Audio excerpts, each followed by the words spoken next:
And they're like, Joe Biden got 81 million votes. I'm like, really? He got more than Obama? Like, Obama was a really popular guy. They had Obey t-shirts with Obama on it. There's no Obey with Biden on it. There's no Biden merch, dude.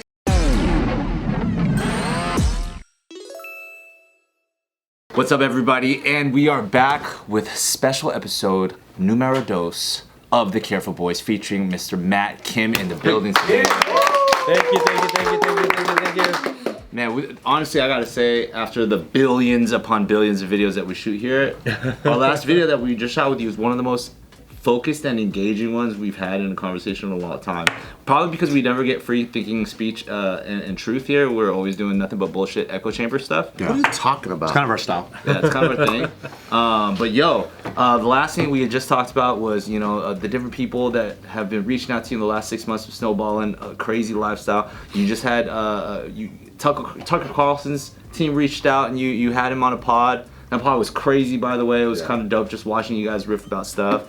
And then Joe even mentioned that he's not seeing as many people from the left reach out, and you had just made a point about people from the extreme right also not really liking your stuff. So like, how do you feel about like the amount of people that are listening? Do you feel like this is a giant kind of huge populace that does want to be in this free thinking, anti-establishment type of space, but like doesn't necessarily have a spot to go to? Or like, what are the main themes and beliefs that everybody in that space has? I think there is a huge community of people. I think the majority of the country, they're like, something is not right here. There is something that's not right with what's going on in the world. Yeah. Like, why is the media just propaganda telling us what to believe? And they're just lying to us now. Yeah. They used to be deceitful. No. Now they're just blatantly lying. Yeah. Blatant lies. Right? Why do the leaders that are supposed to represent us, why are they sitting there controlling us and trying to tell us how to live our lives? Shout outs to Fauci. Right? Can we get some of your specifics? What are like, I don't know, like maybe some of the top 3 lies, direct lies that you feel like we're being told right now? All right, are you guys ready to get demonetized? Yep. Yeah. Let's do it. Oh, we were never monetized. Yeah. Oh, we don't make money here. 2 minutes, let's go. Are we there yet? Awesome. So, well, the first one is the obvious one, right?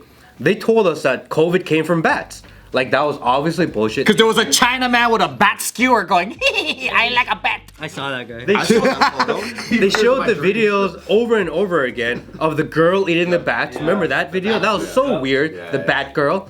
And, You bat girl. and anyone that said Batgirl movie at the same time, by the way. No, they did. They had to scrap it. Really? They spent like 200 million. I'm not saying they're correlated. no, that was correlated then. Nah, dude. For sure. Maybe. It has to be. Like bad PR. They spent like 120 million dollars on that fucking. Hella money on it. Yeah, and they scrapped it. It was like the same time. Not even one deleted scenes on the market, dude. They only had the costume that made It would have done successful, dude. It would have fucking, Batgirl, hey Batgirl, we gotta watch it.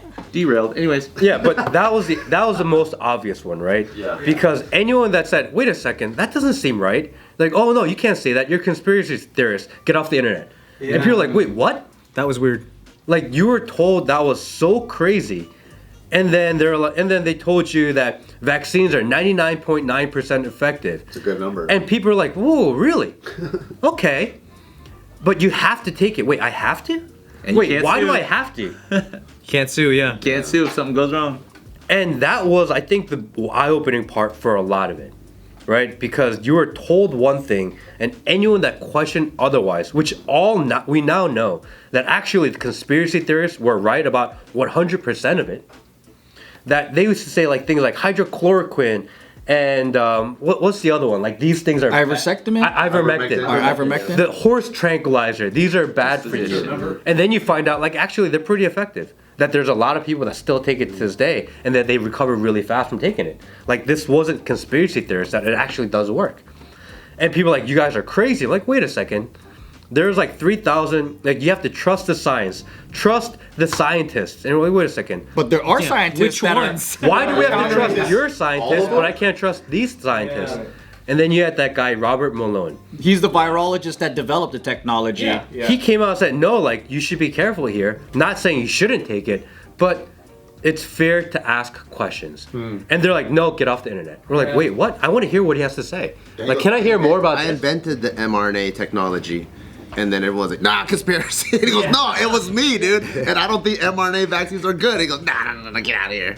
And they said, trust the scientists. And then 3,000 scientists got together and said, wait a second, like, we don't like this. And like, oh, no, don't trust those scientists. We're like, what? Who decides which scientists you can listen to? And I think that was a kind of the first eye-opening moment for a lot of people, right? And then you have the election. Sorry, guys. You have the election, right? And they're like, and part of the country's like, well, it was a fraudulent election. And then you have the other side say, no, like it was the most free and fair election ever. The most free. And they're like, Joe Biden got 81 million votes. I'm like, really? He got more than Obama? Like, Obama was a really popular guy. They had Obey t-shirts with Obama on it. There's no Obey with Biden on it. There's no Biden merch. He got more than Kelly Clarkson in American Idol 1. By the way, Obama had murals all over the country. Yeah. I don't see one Biden He mural. couldn't lose, bro. There's no way. There's not one. There's still Obama murals till this day. People loved Obama, right? Right. And then you saw the Trump rallies with tens of thousands of people there. And then, tens of thousands of super spreaders there. And then, How dare they? and then you had the Biden event with 6 people in circles 6 feet apart. And they're like 81 million votes. And people are like, I can't believe you're questioning the election. I'm like, I think it's fair that people question the election. And by the way, they act like this is the first time an election was questioned. I mean, when Bush won, right? I voted for John Kerry, and at the time, everybody was questioning the digital election computers, which, by the way, they use the same computers somewhere in Southeast Asia for election fraud. And so George W. Bush won, and all of us, the Democrats at the time, everybody, they wouldn't let that go, and they would say that was a stolen election. And so I'm like, don't act like this is the first time someone's coming out and questioning the election, because it was done during the Bush administration too. Don't they question it every single They do election? it all the fucking time. So then Why people wouldn't are there now be one? saying like, well, if you question it, then you're also an insurrectionist. And I'm all like, I'm not that fucking old, dude. And I remember that was one of the first elections I got, I was a part of, and we thought that Bush stole it. So I'm like, I don't know. No. Yeah, it's just weird to me. It is your right as an American to question the election. You have every right to do so. And anyone that tells you that you don't have the ability to or you can't, they are a fascist. Because they can't do that. It's your freedom of speech. You can question whatever you want. And that was weird, right? And then even in the Trump indictments in Washington, Jack Smith, who is a special prosecutor, he said that there was not outcome determinant fraud. That's the exact phrase. There was fraud in the election, 100%. It's just not outcome determinant fraud, according to the U.S. government. Okay, fine. Then how much fraud is too much fraud? There's fraud, but not that much. What did take place? Right? Nobody knows. If they can't say how much fraud was fraud, then how dare you say you're questioning the election? If you can't tell me how much fraud there was, how do you know that there was not enough fraud to be outcome determinant? That's bullshit. Right? That's like those Apple things that say like assembled in China but made in America or something. It's like, I don't know where it's really made, but it's a little bit of both. Yeah, we'll take it. How much fraud was there? Was there 1 vote, 10 votes, 100 votes, 1,000 votes, 1,000,000 votes? If you don't know, how do you know there wasn't enough? I think these are very fair questions. Mm-hmm. And I think that was a really big thing for a lot of people. I think even people who support or anti-Trump, as they start unraveling it, they're like, you're right. Like, how much fraud was there? So I think that was a big one. I think the third big one is this whole January 6th insurrection narrative. Sorry, guys. This is probably the one that's going to get you kicked off. Delete this. Hey, Cam, delete this now. Let me tell you, we are the cockroaches of YouTube. We keep any nuclear disasters, we fucking survive them all. They're gonna tune into here during a nuclear disaster. This may have to go on the Patreon. The insurrection, I watched it live like a lot of people did on TV. Right? They called it an insurrection. What is an insurrection? What is an insurrection by legal definition? right? It is a organized armed attempt to overthrow government. That's the legal standard for an insurrection. You have to prove all three: that it was organized, number one; number two, that it was armed; number three, they were trying to overthrow government. They actually can't prove either or, but yet they call it insurrection. We hear that every single day. I've had the opportunity to speak to a lot of people that were a part of that event.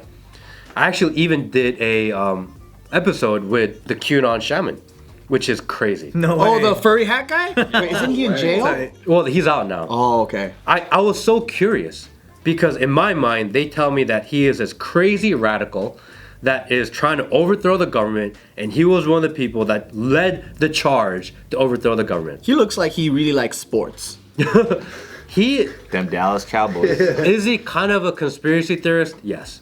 But so am I. Is he crazy and extreme? Definitely not. Like, there's nothing and he is extremely smart and intelligent. Like, he speaks extremely well. And I was shocked by how well spoken he is and how well thought his ideas were. He actually spent his time in jail doing teachings and trainings with fellow inmates and helping them get through their drug rehab. Oh, wow. So, like, he spent his time in jail as best he could, which I thought was pretty cool of him. He is not this crazy, like, I'm trying to overthrow the government guy that people portray him to be. And once I saw that, I was like, man, that's a different one. But the question that really messed a lot of people up when they talk insurrection is, how did the insurrection end? Do you guys know how it ended? No. I just saw videos of what it looked like the security walking people in. So like the narrative is they stormed it, you know, and then you see all these videos of like them kind of just talking. Oh, There's a video of them, a cop opening the door and then going like this. Yeah. They're walking together. Like, he's showing them the hallway, talking. Yeah, it's like nothing how the... They look like friends. Yeah. Yeah, there's actually a congressman from the Oversight Committee, I can't think of his name right now, that went on the record and said that he 100% believes that there were 200 plus FBI agents within the Capitol that day dressed as Trump supporters guiding them in. Wow. And because if you've ever been to the Capitol, and if anyone watching has ever been to the Capitol, that place is a labyrinth. It is hallway after hallway after turn after turn. You don't just walk in the front door and all of a sudden know where Nancy Pelosi's office is. Like, it's impossible. There's so many turns, and they're not like labeled like, hey, you know, take a left here to Nancy Pelosi's office. Yeah, right. Like, it doesn't exist. He left to the heavies. Heavies here. Yeah, it doesn't exist. He believes 100% that there was 200 plus FBI agents guiding people through the Capitol that day. It was a setup. Damn. So the question is, how did the insurrection end? And nobody knows. Because if it was an organized, armed attempt to overthrow government... Someone would have waved the white flag. Hey, I surrender. Or whatever. Yeah, and you have AOC doing that video of like, people were banging on the bathroom door, that she was scared for her life because she thought she was going to die. They probably needed to poop real bad. Yeah, you have all these congressmen talking about how they were so scared and they thought their lives were over, right? If it was that extreme of a situation, how did it end? And no one knows. Yeah. Of all this coverage on January 6th, how come no one knows how it ended? That's true, because we should see some footage of, put your hands up, motherfucker! We surrender! Yeah. But there's no like official announcement of surrender or anything. And then we didn't see like bus loads of people getting like sent to jail. It just fizzled out. Like, they just walked away? How did the people that you talked to that were there? The insurrection ended because in Washington, D.C., there was a 6:30 curfew and everyone went home by curfew. What? No Are you going to tell me that an armed, organized attempt to overthrow government ended at curfew? Yes, because when there's gun-free zones, I go, oh shit, let me go put this gun away. I didn't see that sign. They went home by curfew. Wow. So they're like, hey guys, White House is closed at 6:30. And then they're like, nobody told me this rule, man. Fuck. Shit, we can't fucking take over the government. They all went home at 6:30. Wow. They were all cleared out. And do you know when Congress went back in session? They were back in session by 7 p.m. and they were voting by 7:30. So if they thought that their lives were in danger, that these people were storming the Capitol to end their lives, Congress, they're cowards. There is no way they stay in that building. They went home and they would have been like, let's start this again tomorrow. We gotta make sure that the whole perimeter is clear, that there's no one hiding. Like, they would have shut down everything. They were back in session. They were back in office by 7, voting by 7:30. I think that's mighty brave because they're going, my life is in danger, but I work for America. And, you know, the clock don't stop. You know? America first. They're like, hey, thank God for that curfew because the insurrection was curved by the curfew. So now we can go back to voting.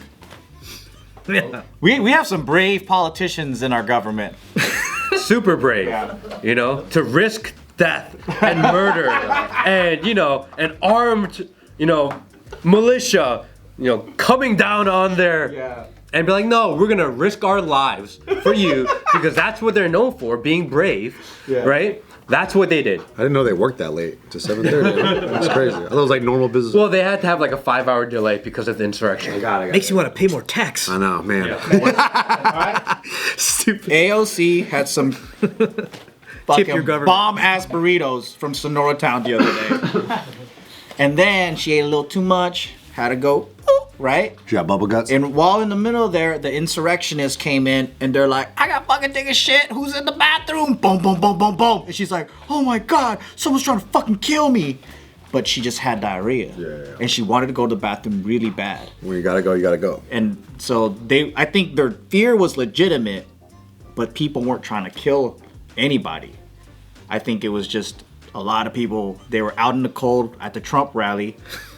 There was no bathrooms, and a lot of people had to take a shit, and everyone said the White House has the nicest toilets. I heard they got warm, but cedar, that The nice hand towels. This is our level of propaganda. That's why we're demonetized. this is the reason why I watch Matt's video, and I'm like, I say the same motherfucking shit, but people call me crazy. Hey, it can't be your delivery. You know, I think I recently became more political too. I would say probably even up to COVID. I didn't really give a fuck. Yeah. Because it didn't feel like politics really affected my life. Didn't feel like, you know, growing up, like even in elementary school, you would vote and then you would like, oh, who's voting, whatever. And you would see who won or whatever. And it just felt like you're voting for who's like prom king or prom queen. And in my whole life, it didn't feel like whoever was in power was gonna have a direct effect until the whole COVID stuff came around. Then they're like, this state's shut down, that one's not shut down, this one has to do whatever, these people need vaccines, these ones you don't need or like, you know. Then that's when I started getting like, I'm like, okay, if this is gonna have a direct effect on me, that's when I started looking into it more and more and more. I'm like, oh shit, there's 50 states and not all of them operate the same, and not even cities within the same states operate the same. What the fuck is going on? And I would probably say in the last 3 or 4 years is when I got the most into politics, whereas before it was just like, I don't give a fuck, I don't care. Well, also, I think like the military does a good job to get you to be a good soldier. So I think like you were also military. You also believed in the government, the system, and all that. And I think it's difficult to go outside of that too. Well, also like the military, I think most people, it's like, yeah, you're not viewing things from a political aspect, because the president, regardless of the Democrat or Republican, they're the commander in chief, and it's for the country. So it's for like a ideal ethos that isn't like, yes, you know, there's political corruption, just even as a kid growing up listening like Rage Against the Machine, all that stuff, and like, you know, NWA, whatever. But you're like, we can't lower our own common denominator to match what's going on. You always have to fight for what's good. So I think most people that join the military, regardless if you have a person that's on the right or left in power, you're like, I don't really give a fuck. I just want to fight for what's good and fight for the country. So it's like more of an idealistic mindset. But even then, it didn't really matter if like which president was the commander in chief, because we're going to war anyways. And then it wasn't really until like literally 3 or 4 years ago, as a civilian, and then just seeing how your life, because I don't know if you guys remember, but LA had a curfew, and I'm like, what the fuck is this? Yeah, and I drove during the curfew. Yeah, there was like Badass.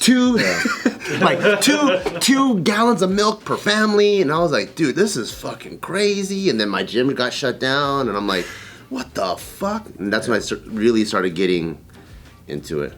Yeah, I mean, the solution would have been get outside, hit the gym, be more active, and and get more healthy. That will prevent how COVID hits you. Yeah. That was the solution. Everyone knows that now. But for them, like, no, like, you gotta lock indoors and you can't see anybody. You can't go to your grandmother's funeral. You can't go to your friend's wedding. Like, it was so weird. Can't see your dad die in ICU. And the weirdest part was when people started turning on each other. Like, hey, my neighbor is having a party. You know, they're having a super spreader event next door. Yeah. And when I saw people start turning on each other and start reporting each other, I was like, dude, this is fucked. That's a North Korea, baby. Yeah. Once people started having emotional reactions to things is when I was like, what the fuck is this? It's a wild time, dude. It is a wild time, but I think I'm personally libertarian, so I'm far right. But I think the world needs communism, so I'm far left too. And then you put me in the middle, I'm moderate because I'm just. Oh, that's how you're moderate. Okay. Well, because realistically, the common denominator, the average human being is fucking so stupid. They need strict government. They need draconian, hardcore. You fucking moron. These are the rules. Stick with it, okay? Because you can't control yourself. You don't have the discipline. That's what I need. Yeah. But I do believe in an awesome libertarian society around people who are at that level. Where I'm like, okay, you guys are decent human beings. You probably don't need government to tell you what to do. If we could create a community of solid, moral human beings, that's great. But I just don't fucking trust the billions of people out there to manage themselves correctly. I agree with you. I feel like if there's a country, right, and there's a Dunkin' Donuts on every corner, if the whole neighborhood gets fat, you guys need fucking communism. You do. Every time they touch a donut, chop off a hand. But if there's a fucking thing, a Dunkin' Donuts on every corner, and everyone has a six-pack, you're like, you guys are libertarian. Go. You guys are cool. I would say there's no general rule. But you gotta assess the people, man. Yeah. Systems work in other countries because the people there are better. Like, they'll be like, what about the Scandinavian? Motherfucker, God, it's all fucking intelligent ass one race people, dude. Like, that shit's not gonna fucking work here. You know? Like, that's my favorite. Yeah. Scandinavia doesn't do that. Scandinavia socialism works. Yeah, but you know where it doesn't work? Fucking Cuba, dude. Like, why? Stupid ass.